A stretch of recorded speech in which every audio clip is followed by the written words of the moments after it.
Olá, tudo bem? Muito bem-vindo. Bem-vindo a mais um programa em que a gente vai levar até você algum assunto interessante. Assunto de hoje, especialmente para você que mora em Goiânia, assunto interessantíssimo, porque você vai saber o que é que anda acontecendo administrativamente nessa cidade a partir da entrada no poder do prefeito Sandro Mabel. Não é o Mabel que a gente tem aqui no programa de hoje, embora eu gostaria de tê-lo, já fiz o convite, estou à espera de que ele venha, mas é uma pessoa muito ligada a ele, tanto que deixou, na época, o cargo de vereador para assumir uma secretaria na administração de Mabel. Ele não ficou, voltou à Câmara de Vereadores e lá ele desenvolve já no seu terceiro mandato muitas atividades interessantes também que dizem respeito à nossa vida aqui na cidade.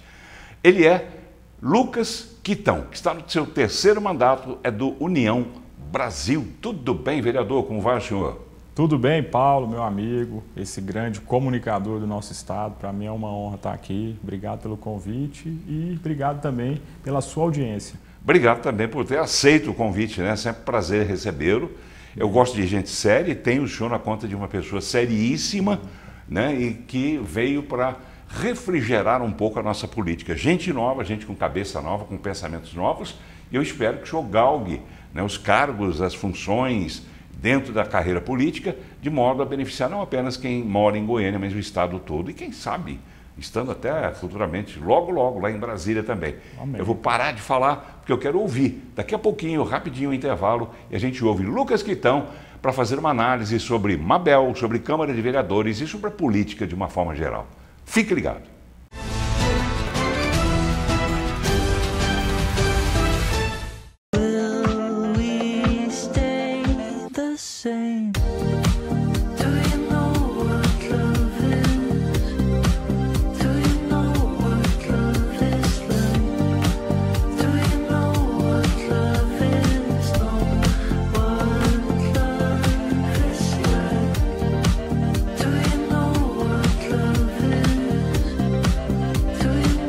Nucleodonto, transformando sorrisos há 49 anos.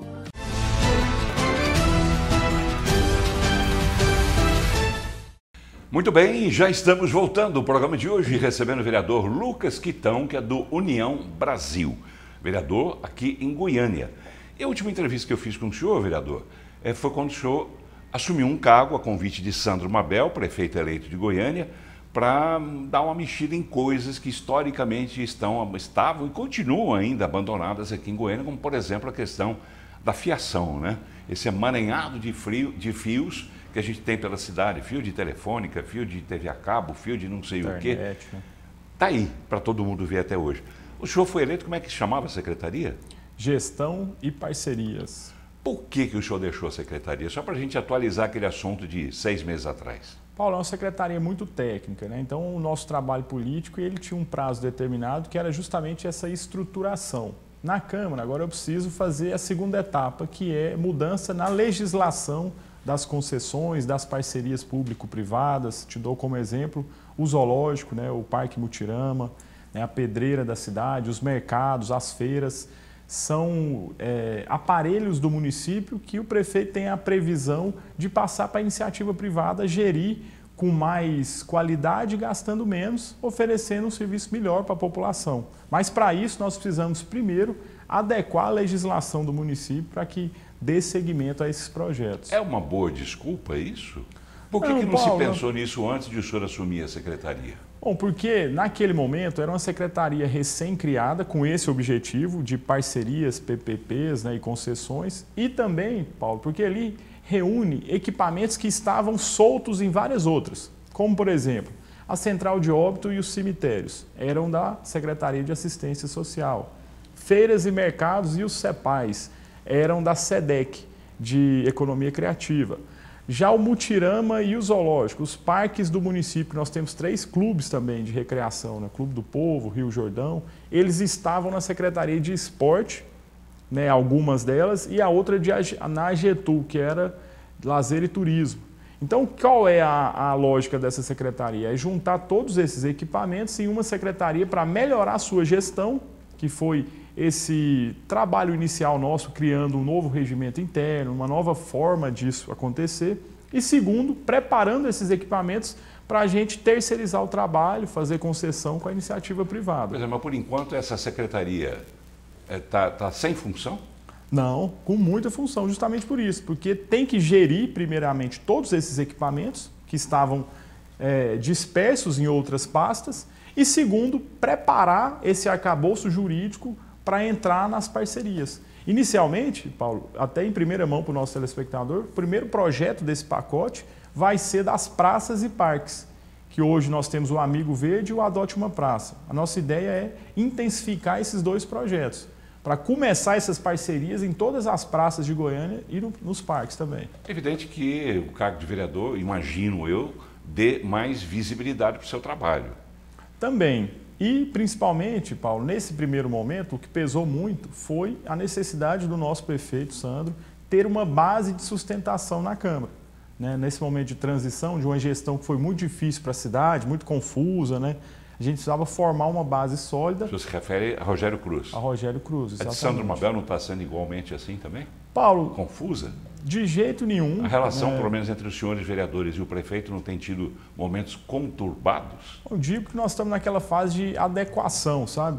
Muitos colegas foram reeleitos, assim como nós, e muitos eram da base do Rogério e estavam acostumados com um trato diferente, né?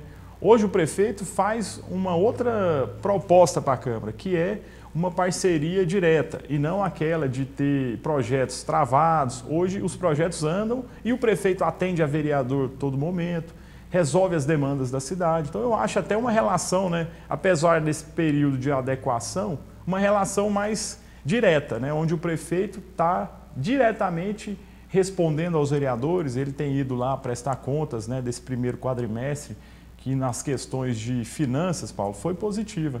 Foi o primeiro quadrimestre superavitário para a cidade, onde a gente conseguiu gastar menos do que a cidade arrecadou. Então, por que ele insiste na história de que ele quer que se prorrogue o decreto de calamidade financeira? Porque ele vem de uma gestão muito atabalhoada com dívidas grandes. Então, mesmo um quadrimestre positivo é insuficiente para sanar aí os quase 3 bilhões de prejuízo. Né? Então, por exemplo, o superávit desse primeiro quadrimestre foram de 700 e poucos milhões. Isso, claro, né, é o momento em que todo mundo paga IPTU, ITU, então a prefeitura arrecada mais. Logicamente, não vai ser assim o ano todo, mas é uma primeira amostra de que uma gestão responsável, cortando gastos desnecessários, pode fazer com que sobre recurso, primeiro, para pagar as dívidas da saúde, principalmente, né, melhorando o atendimento, voltando todos os profissionais, e segundo, reservando, Paulo, um percentual importante de investimento. Porque da maneira que estava, a cidade estava gastando mais do que arrecadava. Então, na hora de investir, de fazer uma nova pavimentação, de fazer infraestrutura, o prefeito seria obrigado a tirar empréstimo. É como tem acontecido historicamente. Dessa forma, se a gente otimizar o que arrecada, vai ter recurso para investir sem endividar o município. Por que o prefeito quer mudar também a forma de utilização daquele dinheiro que o Rogério Cruz deixou acertado, aquele empréstimo de mais de 700 milhões? Ele quer que os senhores deem um cheque em branco para ele gastar onde ele achar melhor, onde for mais conveniente para a gestão dele. Como é que vai ficar essa briga que está acontecendo entre Câmara e Prefeitura? Paulo, inclusive foi muito bom você ter tocado nesse assunto, né, para o nosso telespectador entender que naquele momento que o Rogério Cruz fez o empréstimo, algumas vias elencadas na relação de obras, né, não foram totalmente vistoriadas. Então o que acontece hoje? Lá no contrato feito do empréstimo, tem vias para serem pavimentadas que às vezes o asfalto está bom. Então acaba sendo um desperdício tirar todo o asfalto e colocar todo ele novo. Às vezes boa parte dessas vias não precisam ser substituídos. Então nem nisso o Rogério Cruz acertou? Nem nisso, infelizmente, Paulo. E aí o que ocorre? Inclusive tem um estudo da CEINFRA sendo desenvolvido a tempo de chegar na Câmara para essa votação. Que eles vão fazer, Paulo? Eles vão otimizar dos 500 quilômetros que faltam. Fazendo essas modificações, nós vamos conseguir asfaltar 800 quilômetros, porque tem lugar que o asfalto está bom, vai ser só uma micro pavimentação. Nos lugares que o asfalto está melhor ainda, não vai precisar fazer nada. Nos trechos que estão ruins, vai trocar todo e aí vai ter condição de atender uma área maior, entendeu, Paulo? A ideia é para desperdiçar menos. Por exemplo, o que já estava encomendado, já estava em andamento no Jardim Novo Mundo. Eu estive lá e tinham ruas sendo retiradas, asfaltos em condição boa. Quer dizer, isso é desperdício, né? A gente está gastando num lugar que não precisa. Tinha asfalto em condição boa aqui em Goiânia? Nessa relação de obras, em alguns lugares, Paulo, por exemplo, lá inclusive teve uma intermediação muito inteligente na época da doutora Leila, do Ministério Público, que exigiu o nome das vias. E aí a via entrou integralmente. Então, por exemplo, você cita o nome de uma rua, você vai ver ela, tem partes delas que a via ainda está boa, né? Mas no contrato exige que seja trocado o asfalto integral. E aí ocorre casos de desperdício, de acabar tendo que tirar asfalto em condição razoável que uma pavimentação menor resolveria, sabe? Coisas que a engenharia te explica com mais facilidade, mas a intenção é atender uma área maior da cidade e evitar desperdício. Vereador, onde é que vai parar essa briga? Afinal de contas, a Câmara vai concordar com o Mabel e deixar que ele gaste o dinheiro onde ele achar melhor? Não, acho que a gente encontrar um equilíbrio, Paulo. Olha, tem risco de desperdício? Tem. Então tá. Qual que vai ser essas mudanças, mas dentro de uma lógica concreta? Até porque a lei fala, a lei do empréstimo, que é um investimento feito exclusivamente em saneamento e infraestrutura. Então o prefeito não vai poder gastar em outra área, né? Então ali ele já está restrito. Esse recurso não pode sair da Secretaria de Infraestrutura, é uma outra exigência. E agora a gente pode fechar com a própria prefeitura em quais obras serão aplicadas esse recurso dentro dessas exigências.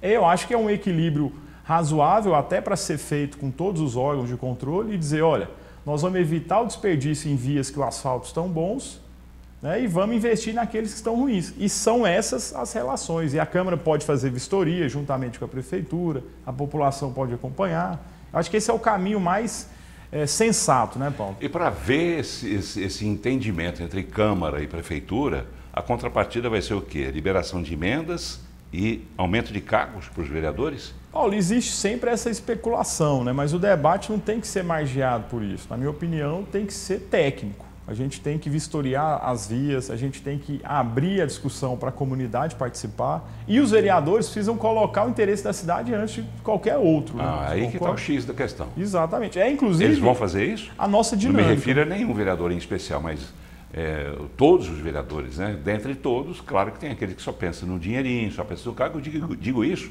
porque eu entrevistei algumas vezes um vereador, que não vou citar o nome, mas que só falava isso, que se tivesse dinheirinho para as obrinhas dele, para os carguinhos dele, ele já estava feliz, aprovava tudo que o prefeito mandasse. Inclusive, Paulo, uma obrigação nossa, e eu te agradeço muito por esse jornalismo que você faz coerente, responsável e transparente, obrigado, de expor isso para a sociedade, né? Se a sociedade acompanhar o nosso trabalho, ela vai saber diferenciar isso. Aquele parlamentar que às vezes está colocando outro interesse à frente dos interesses da cidade, né? A Câmara, por exemplo, tem uma transmissão ao vivo, né? Tem as nossas redes sociais que está lá. A gente mostra esse trabalho no dia a dia. E, claro, vai ser a maioria que vai definir. E tomara que a maioria esteja norteada por esse espírito público, né, Paulo? Na sua avaliação, que o senhor está lá já no seu terceiro mandato, isso vai acontecer? Tem esperança de que a gente veja uma Câmara, não digo especificamente da Câmara de Goiânia, mas uma Câmara legislativa, uma Assembleia Legislativa no Brasil inteiro, em que o interesse do povo seja colocado acima do interesse pessoal? Paulo, eu sou muito otimista e esse é o ideal, né? Inclusive, eu trabalho por isso todos os dias. E o que reforça esse nosso pensamento, Paulo, é que todos os políticos foram eleitos para estar lá, né? Ninguém caiu do céu e virou um parlamentar. Eles tiveram que ser votados para isso. Isso quer dizer que o poder está na mão do cidadão. Basta o cidadão também acompanhar, cobrar, fazer essa parte de acompanhar o que acontece na política. Porque muitas das vezes, Paulo, e é uma grande ignorância, a gente vê grandes colegas inteligentes, né, grandes amigos, cidadãos goianienses que viram as costas para a política. Esse não é o caminho, né? Se virar as costas, aí os ruins vão agradecer. Claro. Né? Então o cidadão de bem tem que participar da vida política, né? Dar palpite, acompanhar. Eu acho que esse é o melhor caminho. O senhor é um cidadão de bem, tem certeza. Obrigado. Mas quando o senhor entrou na política, o senhor era um cidadão de bem sem mandato. A partir da sua entrada no poder, no mandato, o que é que o senhor ajudou a construir? Me diga um exemplo só do que o senhor ajudou a construir, do qual o senhor se orgulha como vereador. Paulo, nesses 3 mandatos, eu elenco aí como muito importante aquela nossa lei do 5G, que melhorou a internet da cidade toda, né? Melhorou para a indústria, para o comércio, para os centros educacionais. A nossa luta na saúde do município resultou numa fiscalização muito intensa aí nesses todos os anos. Reformamos mais de 10 unidades, ampliamos agora para 3 grandes CAIs, com uma reforma muito grande na cidade. A nossa luta pelos os medicamentos de alto custo, né? Colocamos Goiânia como a primeira capital do Brasil a ter uma lei que obriga a distribuição gratuita de medicamentos à base de cannabis medicinal. E agora estamos elaborando um projeto para um centro clínico aqui na cidade, sendo o segundo do Brasil. Vamos também terminar de entregar muita coisa no transporte coletivo. E eu participei do seu programa várias vezes, quando a gente brigava para não aumentar a passagem do transporte, né? Mantivemos já há 5 anos os 4,30 e conseguimos investimentos grandes por toda a cidade, né? E agora avançamos aí nessa atual gestão para metronização dos semáforos, né? Para aumentar as vias, né? A direita livre, muitas intervenções inteligentes no trânsito, né? Os corredores para aumentar a fluidez da cidade, que é tudo junto, Paulo. Por exemplo, os semáforos em tempo real só são possíveis pela lei da 5G e a nossa luta por inteligência artificial na gestão pública. Então, coisas que vão melhorar a vida da pessoa ali de imediato, né? A nossa luta pela revitalização do centro, que vai sair do papel com fé em Deus aí nos próximos meses, para resgatar a história da cidade, né? No centro, em Campinas, com um grande também avanço de limpeza urbana, né? Mandamos muito recurso para fazer ecoponto, que é aquela forma de destinar corretamente os materiais para coleta seletiva, né?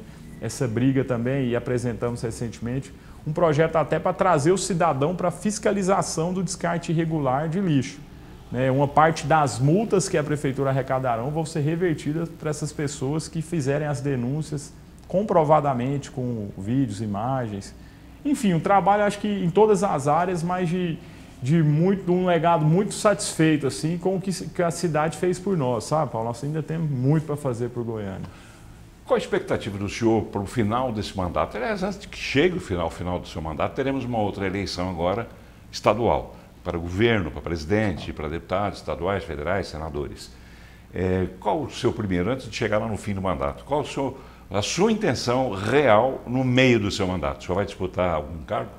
Tenho esse sonho, Paulo, de disputar uma eleição estadual, para deputado estadual, e também o sonho de continuar esse governo que dá certo, né? O governo do nosso Ronaldo Caiado, que agora vem com a substituição de Daniel Vilela, né? Eu tenho esse compromisso de apoiar esse processo que deu certo no nosso estado, mantendo o estado mais seguro do Brasil e trabalhando para a gente ter condição de chegar na Assembleia Legislativa para ser, Paulo, o que nós não temos até então, que é um deputado que defende Goiânia e região metropolitana. Nós temos bons deputados e deputadas, mas cada um trabalhando ali por regiões independentes do estado. A minha proposta é ir para a Assembleia para defender a cidade de Goiânia. Para ser um deputado municipal, seria? Deputado municipal e da região metropolitana, porque a gente tem que pensar, Paulo, esses desenvolvimentos integrados, né? Goiânia, Aparecida, Senador Canedo, Hidrolândia, Varjão, estamos todos juntos. Então, a região metropolitana precisa ter representante, porque aqui nós temos a maioria da população do estado.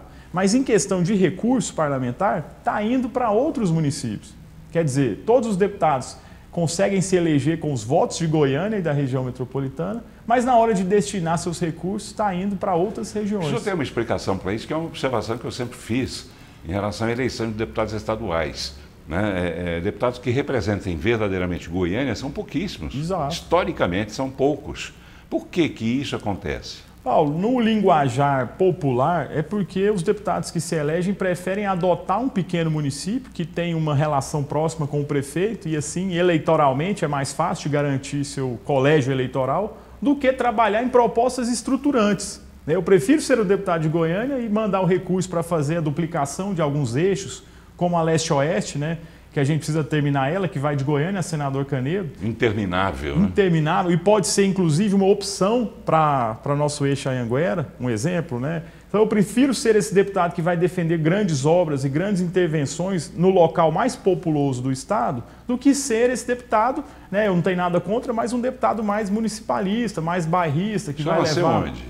Sou nascido em Goiânia. Em Goiânia? Exato. Desculpa a pergunta, mas qual é a sua idade? 34 anos. O senhor acredita que com 34 anos o senhor representa um jovem que ainda não tenha sido ouvido como deveria ser dentro da Assembleia? Com certeza, Paulo. Inclusive, historicamente, né, é curioso dizer isso, mas no nosso terceiro mandato eu continuo sendo o mais novo da Câmara de idade. Então eu espero... Quer dizer, na Câmara também tem essa questão. Quer dizer, os jovens ainda não têm uma ascensão ao poder. Exato. Inclusive, eu espero estar nesses 3 mandatos, né, fidelizando e representando muito bem esse jovem que às vezes não tem muito acesso, né, aos canais da política, aos representantes, mas que tem muitas boas ideias para a cidade, né, para o nosso estado, que é um estado feito de jovens empreendedores. Sim. Mudou muito o perfil, né, do nosso setor produtivo, do nosso eleitorado em Goiás. Né, principalmente o setor do agro, por exemplo. Hoje as fazendas são comandadas por jovens tecnológicos, né, então é para esse público que a gente tem que trabalhar, para as leis atenderem esse novo mercado, essas pessoas que querem Goiás como um dos estados mais importantes do Brasil, mais produtivos, com mais oportunidades, né, com inteligência para ter um transporte digno, para melhorar na educação, para ter um atendimento de saúde, né, muito bom. E é por isso que eu acho que merece esse debate, merece essa sacudida na realidade aí, da Assembleia Legislativa e do nosso estado. Onde é que o senhor busca essas ideias, para a gente encerrar esse bloco? Quem é seu grupo político hoje? Paulo, são todos assim amigos, né, de vários setores e eu tenho muito orgulho da minha origem. Eu não vim de uma família de políticos, né? Então, assim, eu me criei, né, nos movimentos estudantis, nas classes que se reúnem para discutir as coisas boas que acontecem no mundo. Então, são geralmente através até de rede social que chegam essas boas ideias, Paulo. E todos os grandes projetos que nós fizemos, às vezes nem saiu da minha cabeça, mas foi numa conversa assim que as pessoas trazem o problema e a gente elabora a solução. Então aproveite e deixe os seus endereços de redes sociais aqui para quem quiser passar alguma sugestão para o senhor. Fica agradecido. Lucas Quitão, Lucas vai passar aí para vocês, com C, Quitão com K, em todas as redes, né? Facebook, Instagram. Estamos lá à disposição, inclusive costumo passar também em todos os seus programas, né, Paulo? O meu telefone pessoal, que é o 629-8474-4711. 8474? 4711. 4711. Exato. 8474-4711. Tá bem, a gente está colocando ali, o nosso maestro Saulo está colocando, e no próximo bloco a gente coloca mais quando a gente for encerrar a entrevista. Muito obrigado. Tá bom? Vou fazer o seguinte, fazer um break aqui, um intervalo rapidinho, e a gente já volta. Fique ligado.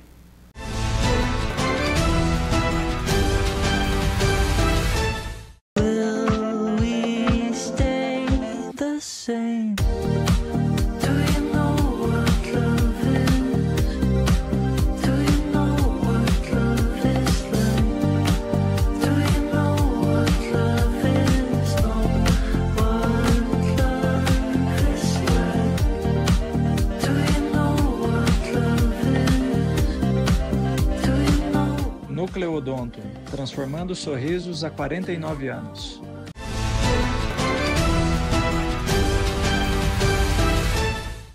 Muito bem, já estamos voltando. O programa de hoje recebendo o vereador Lucas Quitão, que é do União Brasil.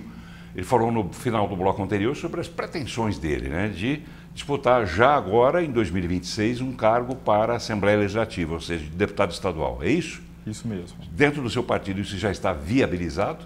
Sim, temos muitas tratativas, né? Inclusive porque o nosso partido hoje é o partido do nosso governador, futuro presidente da República, com fé em Deus, né? Ronaldo Caiado, e passa por um processo, inclusive, de federação, né?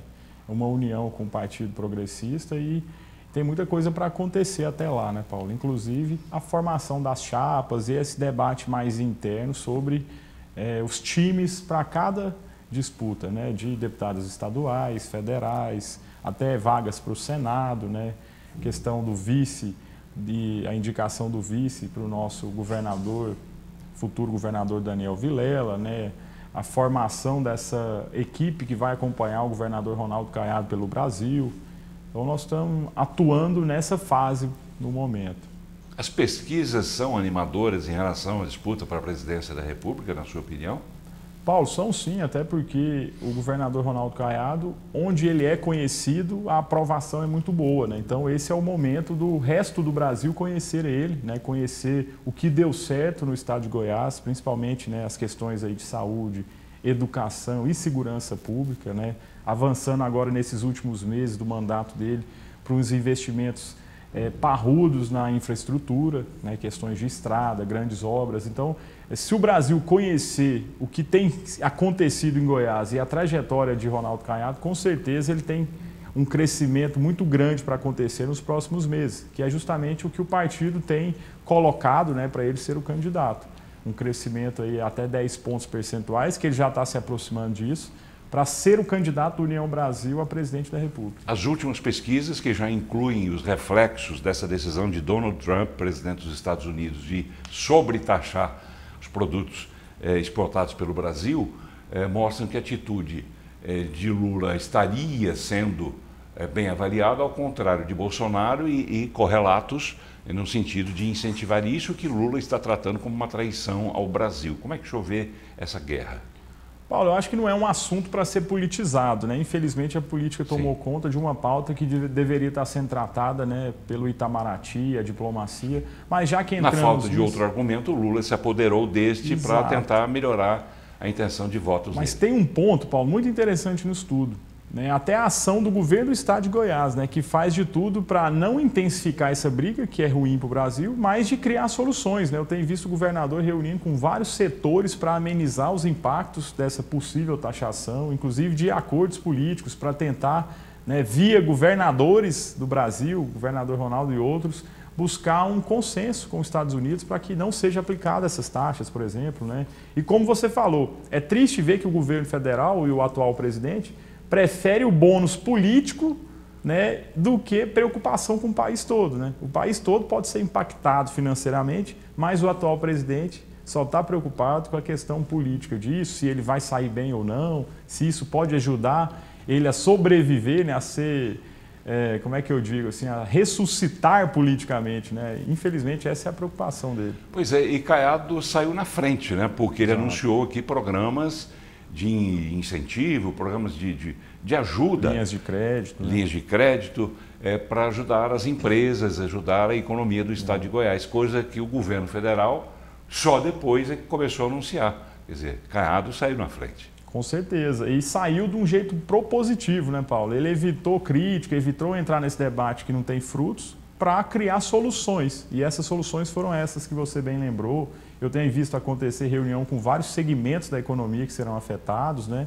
E é isso, eu acho que a política ela só faz sentido, Paulo, se for para o bem, né? Se for pensando em todos, se for criando soluções e não piorando o que já não está bom, né? Tá bem, política só se for para o bem. O senhor me deu um gancho para eu fazer uma última pergunta para o senhor, para a gente encerrar o programa. O senhor pode condensar isso tudo em um minutinho? O que é que falta para a nossa política virar realmente do bem, em todos os níveis, municipal, estadual ou federal? Falta o que e em que o senhor pode contribuir para que isso aconteça?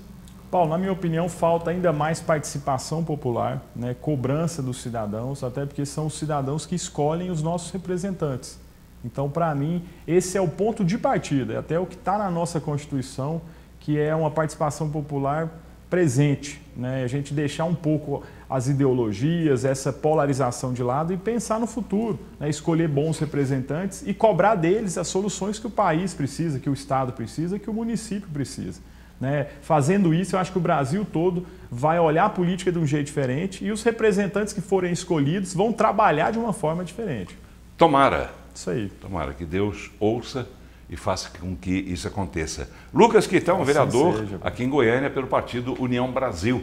Foi um grande prazer recebê-lo mais uma vez. Obrigado, volte sempre. Eu que agradeço a você, toda a sua produção, o Saulo e a equipe. Um abraço aos telespectadores, fiquem com Deus e continue fazendo esse jornalismo coerente e responsável, Paulo. A sociedade agradece e nós vamos estar sempre à disposição. Muito obrigado. Eu agradeço também, além da sua presença, da presença de parte da sua equipe. Eu gostaria que o senhor apresentasse rapidinho. Sim, aqui o Diego conosco e também a Bárbara Shaul, né, equipe de comunicação. Muito obrigado.